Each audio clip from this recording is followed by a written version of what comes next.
Hey guys, this is Dr. Hub. In case you haven't subscribed, please do subscribe for updates. Migraine, and you're looking at its diagnostic criteria. So migraine means there is a repeated attack of the headache. So the headache, it comes repeatedly. So there is headache, and this headache will be repeated. So repeated headache, and it lasts for about 4 to 72 hours. So it lasts for 4 to 72 hours, and this is in patients with a normal physical examination and with no reasonable cause for the headache. So at least two of the following features, the two following features are to use. That is, they can be the unilateral pain. So unilateral pain is present. Next is there can be presence of the throbbing pain. So there is presence of the unilateral pain, there is presence of the throbbing pain. Next comes the aggravating. So there is a aggravating by the movement. Aggravation by the movement is present.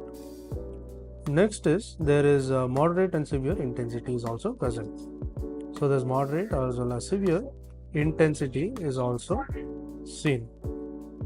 Now, at least two of the following features is unilateral pain, throbbing pain, aggravating by movement, and moderate or severe intensity. And then there is also +1. So there should be plus at least one of the following features, +1 of the following features.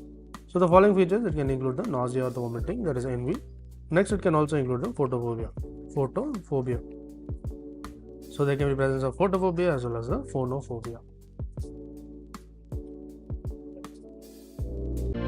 To learn and grow daily like this, please do subscribe.